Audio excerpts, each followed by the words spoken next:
Today I've been scouring the internet for watch commentary and advice. Is it any good? That's what we're about to find out. If you've got a watch you want to sell or trade in, get a quick and easy quote at watchfinder.com. There's over $100,000 in watches, right?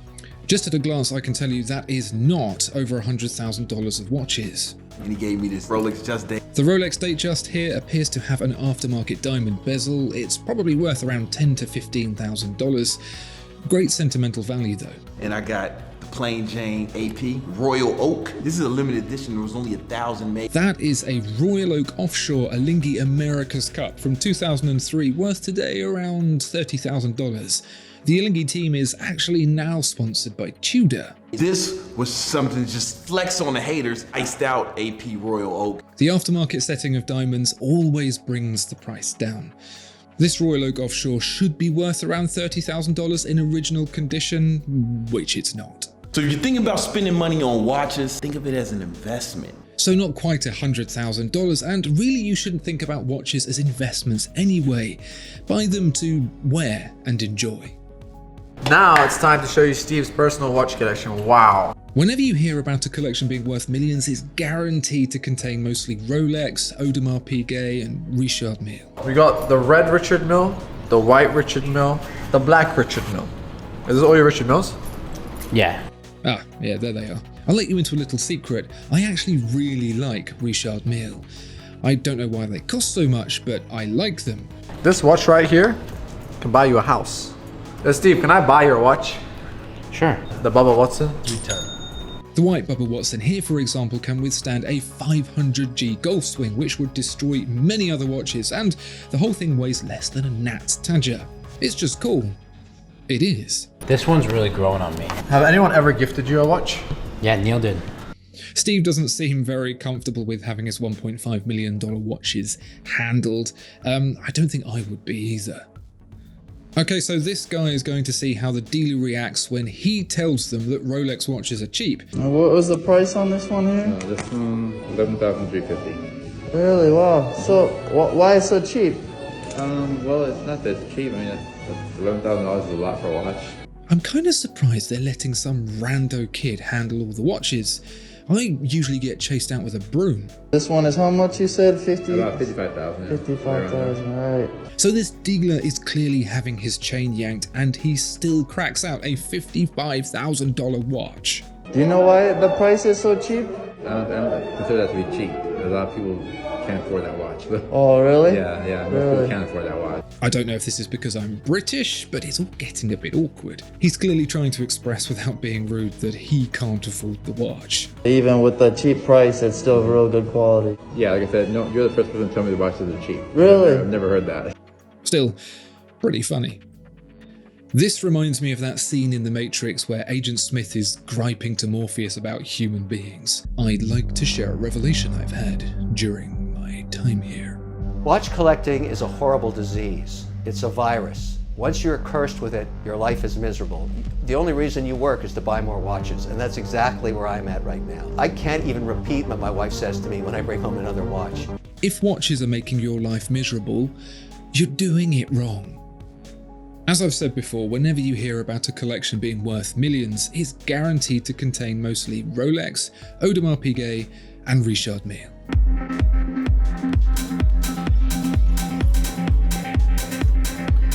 That's one fancy looking watch case in leather and suede. 3 watch winders at the top.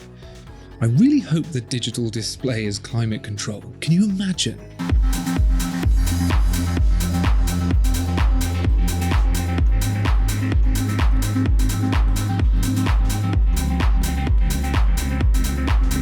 I'm definitely seeing a lot of Rolex, Audemars Piguet and Richard Mille, and of course a few Patek Philippe's too. All great watches, but about as imaginative as butter on toast. I love our host though, great energy. Earning $2,900 in one day, reselling luxury watches. So, reselling watches to make money. Easy enough to sell, not so easy to sell at a profit. That's why buying watches at the right prices is the hardest part. I'm selling him a steel Datejust with a factory diamond dial that I paid $7,000 for. I sell it to him for $7,750, make myself $750. What I'm interested to know is where he's purchasing the watches from. Next, I purchased these two ladies' dates for $1,600 each from Buckley. Then I sold them the mic for $1,700 each, made $200 there. So basically they're buying and selling watches to each other, inflating the price to the end customer, however far down the chain they end up buying. It makes more sense, although it is harder to buy watches from customers and sell directly to customers. That way there's not a whole lineup of people taking their cut and adding to the price. The last thing that we do is leave New York and stop by the storage unit on the way back. We pick up some Rolex dials that we have to sell during the week. Wait, what's with all those dials? Hopefully they're not being used to add more value to other watches. How can I help you today? I'm looking for a watch for my dad. Oh, that's sweet. Buying a watch for your dad. One day, if I have a son, I imagine the nicest thing he'll get me is a cheap coffin. What kind of watch are you looking for? What's the budget? Around $100,000. $100,000? Who is this father, and does he want to adopt me as his son? He must be amazing. Okay. This one I could do 115. This one I could do 110. So a full rose gold Royal Oak chronograph with bracelet can push around $100,000. These do seem a little bit toppy, but maybe it was before the Great Reckoning. Doesn't have to be a $100,000 watch to start. You could buy a regular sub. I tell people all the time, you know, which watch should I buy for my first watch? A regular sub. Why? Because you can use it for everything. That's a great shout out on the Submariner. It really is the do-everything watch. I wouldn't want to tell my $100,000 Audemars Piguet about the pull, let alone put it in there. I want to buy the Ronaldo watch now. No problem. I don't care how much it costs. It's the most hugest fan in the whole entire world. He doesn't care how much this Jacob & Co costs. I think he might be in for a little surprise. $28,000 is the first one, $56,000 is the second one, and then the other one is $145,000. I mean, it doesn't take much to figure out that the watch is owned by one of the greatest footballers in the world, who's worth about $500 million, are going to be a bit pricey. Hey, get the on my goddamn phone! And he gonna hang up on me? Also, where's his shirt? If you had $500,000 to buy a luxury watch, what would you buy? The beautiful black ceramic AP Royal Oak Openwork, the iconic Jacob & Co Astronomia Casino, or a beautiful rose gold Patek Philippe Nautilus 5980? So that Audemars Piguet Royal Oak in black ceramic sells for around $320,000. The Jacob & Co retails at $620,000, and the Patek Philippe 5980R goes for around $200,000. Unless you're looking to take your piggy bank to the auction houses, it's actually surprisingly hard to spend $500,000 on a watch. I honestly can't imagine spending that much money on a single watch, but with a gun to my head, there's always the Grubel Forcy Tourbillon 24 Seconds architecture, which is an absolutely bananas watch that also happens to retail at exactly $500,000. Kev loves watches. I do. Who knew? Yes, I am a AP guy at heart. That's Audemars Piguet. Audemars Piguet. Don't know who that is. A sucker for craftsmanship. More importantly, the open-faced world of watches. What are you featuring right now? Well, this is a skeleton. This is a.